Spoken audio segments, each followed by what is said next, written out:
Nous voici à Mamers devant l'espace Sogona, puisque à l'intérieur de l'espace, il y a les 32e rencontres ciné-vidéo de la Sarthe. Ça se passe à l'intérieur. Il est 13h30, ils viennent de terminer de déjeuner. Ça va reprendre dans une petite demi-heure. Le temps pour nous d'aller les voir pendant le café. Je vous ouvre la porte. Ça se passe à l'intérieur. Après vous. Et là, sur qui on tombe? Pascal Brulon avec James.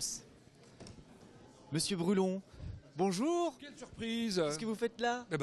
Ça fait combien de temps, James, que je suis là? 25 ans. Voilà, bonjour à tous.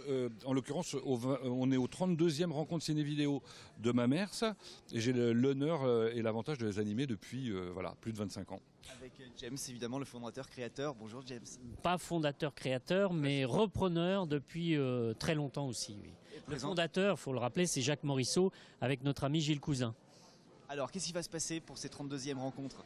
Il s'est déjà passé plein de choses ce matin et cet après-midi on continue avec un spectacle de nos amis de la compagnie Jamais 203 qui s'appelle Au cinéma luxe, qu'on va découvrir en avant-première. C'est même une répétition publique en fait. Et puis après on reprend les projections et il y a plein de beaux films à voir jusqu'à 19h30.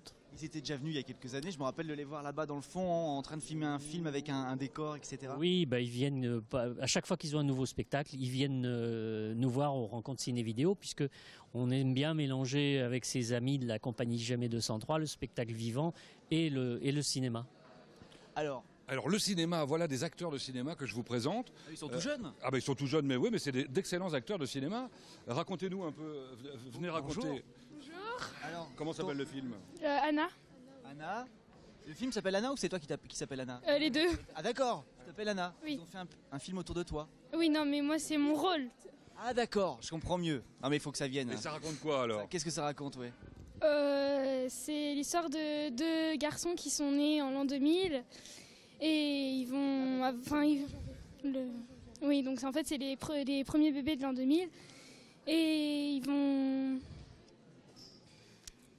Et puis Tu as 14 ans. Non, il y a une mauvaise entente entre vous, ouais? Non, je sais pas. Il va y avoir un peu de la discrimination et il va y avoir une histoire après autour de la science-fiction et de la Méduse turritopsis. Oula. Et ça dure combien de temps? 25 minutes. Et vous avez pris beaucoup de plaisir à le faire? Oui. Combien de temps à peu près de tournage? Ça fait 9 heures de tournage, donc 35 heures de tournage pour garder que 25 minutes. Ah oui, ça fait beaucoup. D'accord. C'est lui l'acteur principal justement. Ah, c'est toi. C'est les deux. Sur les deux. Ils sont nés le 1er janvier 2000, c'est ça? Donc vous avez 14 ans. Oui. Dans le film. Ah oui, en vrai, vous êtes plus... Moi, je suis un petit peu plus grand. En fait, je suis en 3e et j'aurai bientôt 15 ans. D'accord, très bien. C'était comment cette première expérience? C'était où déjà le tournage? Où est-ce que vous avez tourné? Un peu partout, sur la place de la République, en ville, au parc Mounou, chez les familles. Au collège, oui. Vous avez fait ça quand? Le mercredi, le samedi, le week-end? Oui. Le mardi Ouais. aussi. Et avec l'école? Oui, avec D'accord. le club, un club cinéma. L'atelier du club cinéma. Du collège de la Madeleine, faut être précis. Ah on est précis. Voilà, Oui. on l'a pas dit au départ. C'est pas trop compliqué d'apprendre un texte par cœur? Non, parce qu'en fait au cinéma on peut couper, donc c'est pas comme s'il y avait Vous trichez entre les prises, quoi. un peu. Je fais pareil aussi. D'accord, c'est bien. Donc, belle expérience, envie de recommencer? On recommence cette année pour la plupart à faire un club. Et peut-être un autre film. Oui. Ça s'est bien passé la projection, tout ça? Oui. Fier? Oui. Les parents étaient là? Oui. C'est bien, tout va bien alors. C'est bien. Ouais, Nouvelle génération. les pingouins sont là aussi pour Noël. Et les pingouins. Non mais c'est pour le film. Mais moi je cherchais des vrais pingouins. On va aller voir peut-être d'autres réalisateurs. Tiens, en voilà un. Il s'appelle Loïc. Il y a que des jeunes ici. Ben oui, c'est ça qui est intéressant. C'est ici qu'on découvre ceux qui seront les grands réalisateurs de demain. Peut-être que demain ce sera, je sais pas, Marcel Carné, lui. Loïc comment déjà? Loïc Guillois. Voilà. C'est ton deuxième film. Oui, c'est ça. Je l'ai pas réalisé, c'est Théo Belnou qui l'a réalisé et moi j'ai seulement collaboré sur ce film-là. Ça vient comment l'inspiration pour un film? À quel moment on se dit tiens bon allez j'y vais, je suis prêt? C'est venu tout simplement d'un article de journal que j'avais vu sur un homme qui avait été touché du cancer et il lui restait plus que quelques mois à vivre. Et on était parti sur un thème plutôt sur la brutalité d'une maladie. Comment ça peut arriver aussi rapidement et au final le virus Ebola c'est le virus qui était le plus convenable pour ce thème-là. Et tu tombes en plein dans l'actualité en plus avec Ebola. Oui, c'était pas voulu à la base. On a commencé ce film il y a 1 an, donc pas du tout à l'époque où le virus Ebola avait frappé. Techniquement et financièrement, comment ça se passe? Parce qu'il faut de l'argent pour faire un film. Alors techniquement, on a fonctionné donc avec des techniciens pros mais bénévoles. On a fonctionné aussi au niveau financier avec des dons, des entreprises, des municipalités et des particuliers en général, avec le site de financement Ulule par exemple. Donc on a pu avoir des dons grâce à ça. Combien de temps entre le tout début du film et la fin de la réalisation, la projection finale? Là, ça fait exactement 14 mois en fait. La projection a été faite à Château-du-Loir il y a 2 semaines déjà. Et donc on est fin prêt à diffuser tout ça dans la France et au-delà. Voilà. Génial. Envie de recommencer? Oui, tout à fait. À découvrir très prochainement sur LMTV, heureusement. Hein. Comme d'ailleurs on l'avait fait pour le premier, d'autant plus que le film a été choisi par une société de production qui a décidé de le mettre en valeur. Et je crois qu'il y a des DVD qui sont à vendre. Oui, voilà. Le film s'appelle comment déjà? Renaissance. Renaissance. Sur LMTV bientôt. Voilà. Alors on a vu les jeunes. Moi je vous propose de voir non pas les vieux, mais enfin les gens qui commencent déjà effectivement à avoir une certaine expérience. Alors lui c'est peut-être la dernière fois qu'on le voit. Bon bah oui. On s'est déjà vu.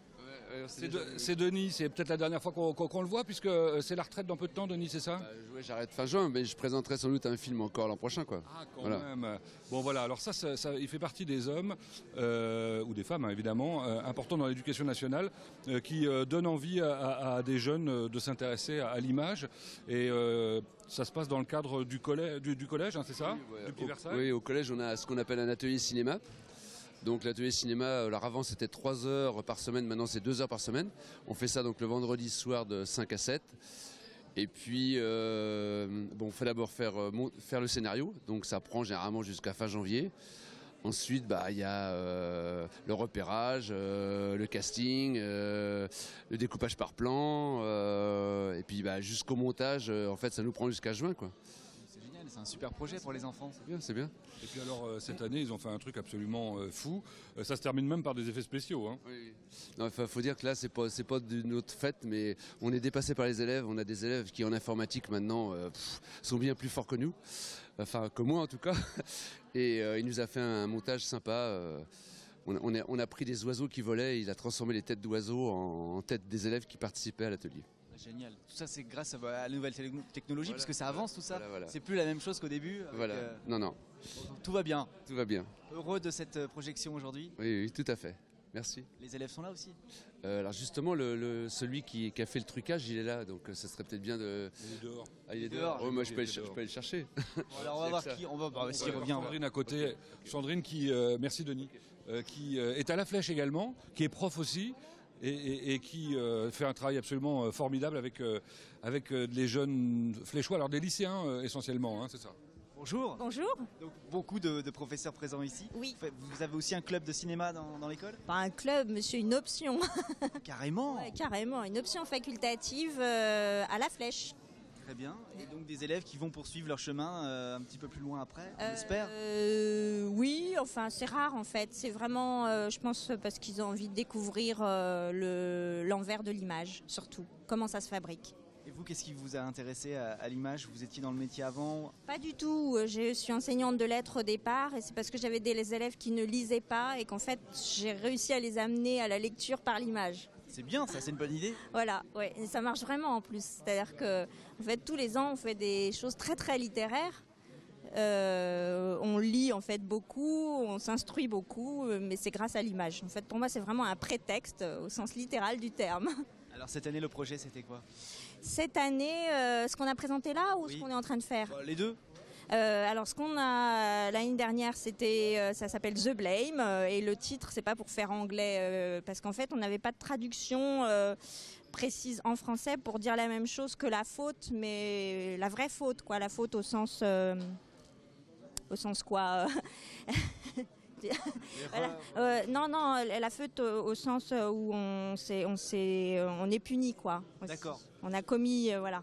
Et la personne concernée, l'actrice principale, Elle est là, oui, elle est juste là. C'est vous, Voilà. The Elle Blame. peut peut-être raconter du coup le film. Elle. Racontez-nous un petit peu comment ça se passe. C'est l'histoire d'une fille en fait qui se fait martyriser en fait à l'école et un jour elle couche avec un garçon qui est son fantasme et du coup elle se fait encore plus insulter et humilier par ses autres camarades. D'où la faute. Voilà, c'est un sujet grave hein, quand même. Un sujet très très grave. Ouais, non mais vraiment hein, très très grave. Je pense qu'ils avaient besoin de le traiter. J'arrive pas à les tourner vers le comique et puis finalement je m'y résous. Je vais avec eux dans ce sens-là. Je pense que c'est un sujet aussi qui les concerne vraiment de près, quoi. Et je voudrais préciser que Sandrine est la personne qui tous les mois sur LMTV propose le petit rendez-vous qui s'appelle Suivez la flèche. Voilà. On va présenter un Suivez la flèche, là, celui qui est en fait l'interview d'Amalric qu'on a faite sur le tournage de La Chambre Bleue, qui est passé sur LMTV. On est en famille, cinéma aussi important sur LMTV. Il y a un monde fou qui tourne autour de l'image dans la Sarthe. Il y a plein de jeunes talents, on le voit ici, et puis il y a des gens confirmés, et il faut les découvrir. Avant de se quitter, parce que je pense que les 13 minutes sont bientôt passées, je voudrais vous présenter Kenzo, c'est le garçon dont nous parlait Denis tout à l'heure, qui a fait le générique d'Enfer. Là. Bravo. Merci. Tu travailles sur quel logiciel After Effects, la suite Adobe, oui. Il y a ça aussi à LMTV. Alors moi j'y connais rien non plus, je suis un peu comme ouais. Mais il y a ça aussi à After Effects. Donc tu as mis les têtes des élèves sur les oiseaux. Voilà, le professeur, là, monsieur Godino, m'avait demandé de faire ça. Du coup, sur mes heures libres chez moi, je l'ai fait, ça me faisait plaisir. Puis j'ai toujours aimé faire ça, donc du coup... T'as envie d'aller un petit peu plus loin ouais. Faire ton métier? Pourquoi pas, pourquoi pas être monteur, puis plus tard travailler dans le GFX, truc comme ça. J'aimerais beaucoup, ouais. À la télé, au cinéma? Télé, je pense qu'on y passe beaucoup au début et pourquoi pas télé, puis après cinéma, ce serait vraiment cool. Donc les projets après pour la suite des études, ce sera quoi? Ciné-Sup à Nantes, j'en ai entendu parler, puis après FEMIS, les grandes écoles d'audiovisuel, ce serait bien. C'est pas mal tout ça. Hein. Ça va bientôt être l'heure. Ah, vous avez un rendez-vous? Non, mais le rendez-vous, c'est même pour les téléspectateurs de LMTV, voir au moins les premières images du premier spectacle. C'est la première fois qu'il se joue de la compagnie Jamais 203. Ah, oui, ça s'appelle aussi au Cinéma Luxe. C'est derrière la porte. Là. On y va? On y va avant de partir. Okay. À tout de suite. Par là-bas. Ouais. Alors le spectacle va commencer. Les lumières se sont éteintes. On le voit un petit peu. Ça démarre. Voici la troupe 203. Jamais 203. On va les écouter. La création de ce spectacle, quand on dit création, c'est les premières, ce sera en février, début février 2015, et ce sera à Mayenne, chez un partenaire qui s'appelle Le Kiosque. Après, on jouera chez les autres partenaires, que sont la Ferté-Bernard, chez nous à Boudoir, à la Flèche, et puis on commencera à partir sur les routes en Dordogne, voilà. Et dans les partenaires qui sont associés aussi à cette création, il y a Graines d'Images. Bon, voilà, James, Graines d'Images, Cinéma Mers. Mais c'est vachement important parce que le projet s'il nous a séduit, c'est évidemment, parce que dans le parcours de Jamais 203, c'est un projet qui parle de cinéma. On connaît notre attachement à ce type de forme, mais c'est là, pour la première fois, on adapte un roman. Donc ça, c'est vraiment une première pour nous. Donc on met en parenthèse les aventures de Roger Tout-le-Monde, la saga de Jamais 203, pour s'atteler à quelque chose qu'on avait envie de défendre dans l'équipe depuis longtemps. C'est la découverte d'un roman qu'on a fait il y a une dizaine d'années, qui s'appelle donc Au Cinéma Luxe. L'auteur, c'est Janine Tesson. C'est pas une écriture de théâtre, il n'a jamais été monté en spectacle vivant. Et nous, on a fait le choix de l'adapter sous la forme d'une pièce radiophonique qui serait jouée en direct et en public. Voilà.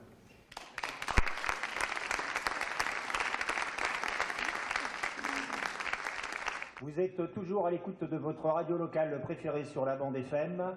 Et tout de suite, sans plus attendre, en direct et en public du Rex de Mamers, la pièce radiophonique Au Cinéma Luxe.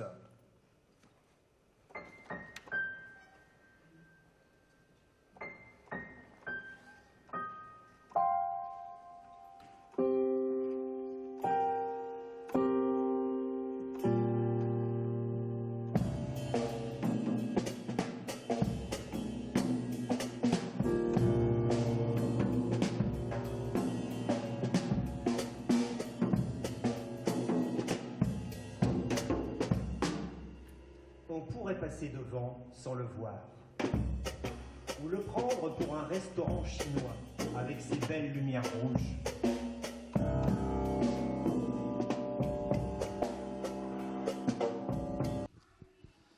Et voilà, le spectacle continue sans nous malheureusement parce qu'on continue d'infiltrer du dimanche direction le parc des expositions du Mans maintenant. On va faire un tour à la foire, au salon du vin et de la gastronomie. On va bien manger. À tout de suite.